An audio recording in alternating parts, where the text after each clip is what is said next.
अस्सलाम वालेकुम बच्चों। आज हम एप्लीकेशन ऑफ गाज़िस लॉ में जो पहली एप्लीकेशन है उसको स्टडी करेंगे। हमने पहली एप्लीकेशन में इलेक्ट्रिक फ्लक्स फाइंड करना है इनसाइड अ कंडक्टिंग स्फीयर। तो उसे करने से पहले हमें गाज़ियन सरफेस की डेफिनेशन आनी चाहिए। गाज़ियन सरफेस अगर आप पिछले लेक्चर्स अटेंड कर चुके हैं तो आपको अंदाज़ा होगा कि वो क्या है। ये एक इमेजिनरी क्लोज सरफेस है जो हम उस पॉइंट के इर्द गिर्द कंसीडर करते हैं जिस पॉइंट के इर्द गिर्द हमने इलेक्ट्रिक इंटेंसिटी को फाइंड करना हो। तो क्या इसका शेप फिक्स है? तो इसका शेप फिक्स नहीं है। कहीं पे हम स्फीयर भी कंसीडर कर लेते हैं, क्यूब भी कंसीडर कर लेते हैं, सिलेंडर भी कंसीडर कर लेते हैं। तो ये डिपेंड करता है, लेकिन हम ट्राई यही करते हैं कि जो भी ऑब्जेक्ट कंसीडर करें वो सिमेट्रिकल हो और जो इलेक्ट्रिक फील्ड लाइंस बने वो भी सिमेट्रिकल पैटर्न बनाएं ताकि हम इजीली इलेक्ट्रिक फ्लक्स को इवेलुएट कर सकें। हमारा जो आज का टॉपिक है उसमें हम intensity of electric field inside a hollow charge sphere find करेंगे।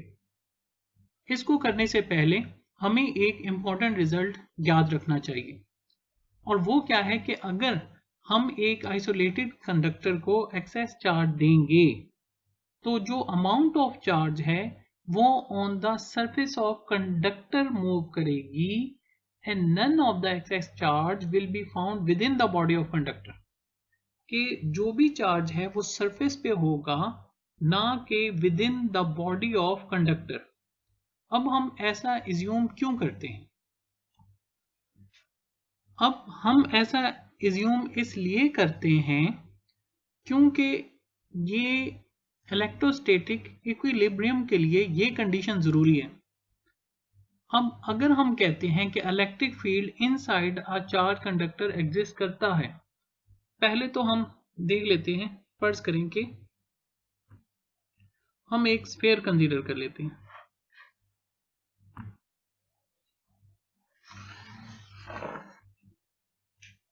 अब हमने स्फीयर कंसीडर कर लिया। अब आम रूटीन में इसके अंदर जो पॉजिटिव और नेगेटिव चार्जेस हैं, पॉजिटिव भी हैं और नेगेटिव भी। पॉजिटिव आयंस हैं और नेगेटिव आपको पता है जो कंडक्टर है उसके अंदर क्या होते हैं, फ्री इलेक्ट्रॉन्स। तो ये आपस में एक दूसरे को इस तरह सेटल करते हैं, इस तरह बैलेंस करते हैं कि जो net flux in a Gaussian surface है वो क्या आता है, जीरो आता है। अब जब नेट फ्लक्स जीरो आए, अगर flux with in the surface zero आएगा तो इसका क्या मतलब है? इसका मतलब ये है कि Q ओवर इप्सिलॉन नॉट का आंसर जीरो आ रहा है। अब इप्सिलॉन नॉट तो जीरो नहीं हो सकता, तो इसका क्या मतलब है कि Q वो जीरो आ रहा है, वो क्या आएगा, जीरो। अच्छा, तो अभी यही कि अगर जीरो नहीं आता तो क्या होगा? अगर with in the surface charge conducting sphere जो है वो जीरो नहीं आता तो इसका मतलब यह है कि इनसाइड कोई ना कोई इलेक्ट्रिक फील्ड एग्जिस्ट करती है। अगर फ्लक्स जीरो नहीं है, ठीक है, तो इसका मतलब है कि अंदर नेट चार्ज भी जीरो नहीं है। अगर नेट चार्ज जीरो नहीं है तो इसका मतलब है कि इलेक्ट्रिक फील्ड भी अंदर जीरो नहीं है। अगर नेट इलेक्ट्रिक फील्ड जीरो नहीं है तो इलेक्ट्रिक पोटेंशियल भी जीरो नहीं है, और अगर इलेक्ट्रिक पोटेंशियल जीरो नहीं है तो करंट भी जीरो नहीं है। ठीक है, तो अगर हम फर्ज करते हैं कि जो इलेक्ट्रिक फील्ड जीरो नहीं है, और ये कहां से बात शुरू होती है, फ्लक्स जीरो ना होने की वजह से, नेट की हम बात करें, हम ये नहीं कह रहे कि उसके अंदर चार्जेस नहीं हो रहे, हम उसे यूं कह रहे हैं कि उसके अंदर चार्जेस होते हैं लेकिन उनका इलेक्ट्रिक फील्ड इस तरह बैलेंस होता है कि अगर विद इन द सरफेस अगर आप कभी भी कंसीडर करेंगे तो उनका जो नेट इफेक्ट आएगा वो क्या आएगा, जीरो आएगा। जब नेट इफेक्ट जीरो आएगा तो चार्ज जीरो है, फिर इलेक्ट्रिक फील्ड और पोटेंशियल और फिर करंट जो है वो जीरो आएगा। अब अगर नहीं करते तो इसका क्या मतलब है कि फिर करंट जीरो नहीं आएगा, और अगर करंट जीरो नहीं आएगा तो इसका मतलब ये है कि बगैर बैटरी लगाए आप कंडक्टर के अंदर करंट प्रोड्यूस कर सकते हैं। और अगर आप बगैर कोई बैटरी लगाए, मतलब बगैर किसी एनर्जी सोर्स के, अगर आप करंट इलेक्ट्रिक एनर्जी प्रोड्यूस कर सकते हैं तो ये law of conservation of energy की वायलेशन है। तो अगर आप नेट चार्ज कंसीडर करते हैं तो अब फर्ज करें कि आप इसे नेट चार्ज दे देते, तो ये तमाम बातें मैं रिपीट कर देता हूँ एक दफ़ा पहले, नई बात करने से पहले, कि हम आम हालत में जब कंडक्टर जो है वो, अब हमने इसे कोई चार्ज अपनी तरफ से अभी नहीं दिया, ठीक है, तो क्या होता है इसके अंदर पॉजिटिव चार्जेस भी हैं यानी कि पॉजिटिव आइंस, और नेगेटिव यानी कि फ्री इलेक्ट्रॉन्स भी होते हैं। आम कंडीशन में वो इस तरह एक्ट कर रहे होते हैं कि जो नेट इलेक्ट्रिक फील्ड है वो जीरो आता है, मतलब नेट फ्लक्स जीरो आता है, चार्ज भी उसकी वजह से जीरो आता है, जिसकी वजह से जो करंट है वो भी क्या आता है, जीरो आता है। अब हम ये कंसीडर करने लगे हैं कि अगर हम इसे चार्ज देंगे तो वो कहाँ रिजाइड करेगा। अगर हमने इसे कोई चार्ज दे दिया पॉजिटिव या नेगेटिव, तो फिर ये कंडक्टर कैसे बिहेव करेगा, और इसका जो चार्ज है वो क्या विद इन द फील्ड आएगा या ऑन द सरफेस आएगा। तो अभी हमने ये बात, इससे ये नतीजा निकाला है कि चार्ज अगर हम इस कंडक्टिंग स्फीयर को देंगे तो वो कभी भी सरफेस के अंदर रिजाइड नहीं करेगा, क्योंकि अगर वो सरफेस के अंदर एक स्फीयर कंसीडर करें और उसके सेंटर के करीब करीब चार्जेस कंसीडर करें, तो अगर वो वहां पे रिसाइड करता है तो एक करंट प्रोड्यूस करने का एक परपेचुअल सोर्स मिल जाएगा जो कि law of conservation of energy के अगेंस्ट है। फर्ज करते हैं हमारे पास कोई सरफेस है, ये हमने कंसीडर कर लिया। अब ये हमारा कंडक्टर है, ये कंडक्टर है और इस पे अभी नेट चार्ज जो है वो जीरो है। अब फर्ज करते हैं हमारे पास कोई रॉड है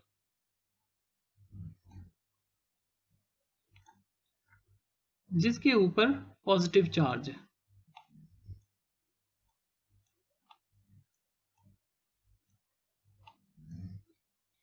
अब हम ये पॉजिटिव चार्ज इस रॉड को देते हैं तो क्या होगा, ये जो पॉजिटिव चार्ज है ये जब इसके ये जो रॉड का इस कंडक्टर को आएगा तो ये क्या करेगा, एट द सरफेस, जो एक्सटर्नल सरफेस है वहां पर रिजाइड करेगा, सरफेस के अंदर रिजाइड नहीं करेगा। ठीक है, एक तो ये कि ये सरफेस के अंदर नहीं बल्कि एट द सरफेस रिजाइड करेगा। तो वही बात जो मैं बार बार आपको याद दिलाना चाहता हूँ कि ये कभी भी सरफेस के अंदर रिजाइड नहीं कर सकता।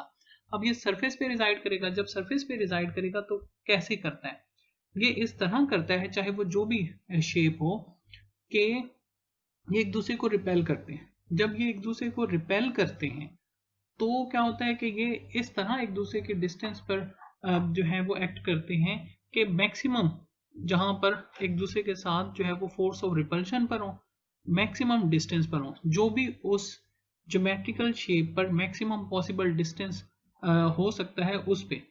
और किस तरह एडजस्ट करते हैं, वो एक दूसरे को इस तरह एडजस्ट करते हैं कि यहाँ पे भी जो नेट इलेक्ट्रिक फील्ड है अगर आउटसाइड देखेंगे तो होगा, लेकिन इनसाइड इनका फील्ड आपस में इस तरह होता है कि यहां पर भी इनसाइड इलेक्ट्रिक फील्ड तब भी जीरो होगा। यानी कि अगर मैं अंदर ड्रा करूं इस चार्ज का और इस चार्ज का इलेक्ट्रिक फील्ड ड्रा करूं और इस चार्ज का और इसी तरह इस चार्ज का, तो आप देखें कि राइट वाला लेफ्ट से बैलेंस हो जाएगा, अपवर्ड वाला डाउनवर्ड से बैलेंस हो जाएगा और अंदर इलेक्ट्रिक फील्ड फिर भी जीरो रहेगा। यानी कि यहाँ पे भी इलेक्ट्रिक फील्ड इनसाइड जीरो ही है। अब फर्ज करेंगे स्फीयर होता और हम इसे चार्ज देते, वही किसी चार्ज रॉड से हम इसे चार्ज देते, इसे जो है वो किसी चार्ज रॉड से चार्ज देते, प्लस या नेगेटिव इससे कोई फर्क नहीं पड़ता। अब इसका चार्ज इस पे ट्रांसफर होता तो ये जो चार्ज इस पे ट्रांसफर होता, तो ये चार्ज ट्रांसफर हो जाता। तो ये मैक्सिमम डिस्टेंस पर जितना भी, और ये किस पे होता, सरफेस के ऊपर, ना के सरफेस के अंदर। ठीक है, सरफेस के ऊपर रिजाइड करेगा, ना के सरफेस के अंदर रिजाइड करेगा। और ऊपर भी इस तरह, ये बिल्कुल ऐसा ही है कि जैसे कि कुछ बच्चों को एक दूसरे से स्मेल आ रही है एक कमरे में, अब उन्हें उनकी मजबूरी है कि उन्होंने उसी कमरे में रहना है, तो वो क्या करेंगे, वो एक दूसरे से मैक्सिमम डिस्टेंस पे चले जाएंगे जहां पर वो एक दूसरे की आफत से महफूज रह सके। ठीक है, लेकिन जाहिर है उसी कमरे में कि मैक्सिमम किस तरह एक दूसरे एडजस्ट किया जाए कि एक दूसरे को अफेक्ट ना कर सके। तो यहाँ पर भी ऐसा ही है कि चार्ज फोर्स ऑफ रिपल्शन की वजह से एक दूसरे से जितना मैक्सिमम डिस्टेंस पर एडजस्ट हो सकते हैं वो हो जाएंगे। और इलेक्ट्रिक फील्ड क्या होना चाहिए, इनसाइड जीरो होना चाहिए। और ये क्यों जरूरी है, ये इलेक्ट्रोस्टैटिक इक्विलिब्रियम के लिए भी जरूरी है, क्योंकि हम जो पढ़ रहे हैं वो इलेक्ट्रोस्टैटिक्स है, और इलेक्ट्रोस्टैटिक्स के लिए ये लाजमी है कि चार्जेस एट रेस्ट हो, यानी कि वो यूं मूव करें, अगर मूव भी, अगर विद इन द कंडक्टर वो मूव कर रहे हैं, कि उनका जो नेट इफेक्ट है, ठीक है, वो जो है उनकी मोशन का होना चाहिए जीरो।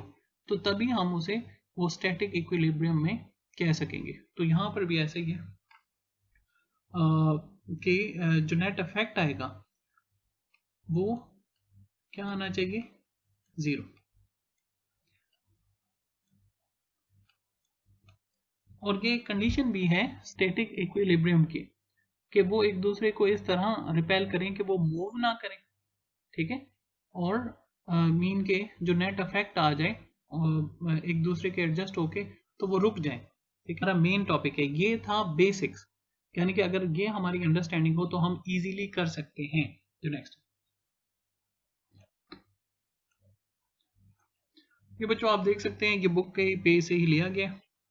अब हमने कंसीडर किया एक चार्ज स्फीयर, और चार्ज जो है वो आप देख रहे हैं कि सरफेस के ऊपर रिजाइड कर रहा है। ठीक है, सरफेस के ऊपर रिजाइड कर रहा है, तो आप अंदाजा कर सकते हैं। तो अगर वही क्वेश्चन के सरफेस के ऊपर क्या रिजाइड कर रहे हैं, तो उम्मीद है कि आप आंसर दे सकते हैं। अब फिर हमने क्या किया कि जो कंडक्टिंग स्फीयर हमने कंसीडर किया, उसके अंदर हमने कोई और सरफेस कंसीडर की। जो कंडक्टिंग स्फीयर कंसीडर किया उसके अंदर एक और सरफेस जो है वो कंसीडर की। अब उसको हमने नाम दे दिया गाजियन सरफेस का।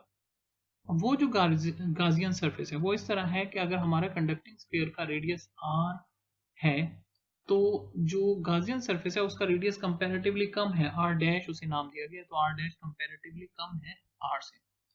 अब हमने जो flux, let phi be the flux through this close surface, ठीक है, तो अब इसमें यही है कि charge enclose by the Gaussian surface is zero. अब इसमें फिर नेक्स्ट क्या है, तो चार्ज अगर इंक्लोज जीरो है तो फाइव फ्लक्स भी क्या आ जाएगा, Q ओवर एप्सिलॉन नॉट, क्योंकि Q जीरो है तो फ्लक्स भी जीरो आ जाएगा। Five is equal to E dot A, area zero नहीं हो सकता, तो चार्ज जीरो होने की वजह से electric field inside the charge hollow sphere जो है वो क्या है, जीरो है। तो द इंटीरियर ऑफ, ये रिजल्ट जो है वो इलेक्ट्रिक शील्डिंग भी कहलाता है। ठीक है, तो ये इसे इलेक्ट्रिक शील्डिंग कहते हैं। तो interior of the hot metal sphere, hot hollow charge metal sphere, thus the interior of hollow charge metal sphere जो है वो क्या है, फील्ड फ्री रीजन है। ठीक है, जो बात आपको समझाई थी शुरू में। और as a consequence any apparatus placed within a metal enclosure is shielded from electric field। तो उम्मीद है कि समझ आ गई होगी। अगर फिर भी कोई क्वेश्चन हो तो पूछ लीजिएगा। आज का लेक्चर बस यहीं तक ही है। आप सब लोगों का बहुत शुक्रिया। अल्लाह हाफ़िज़।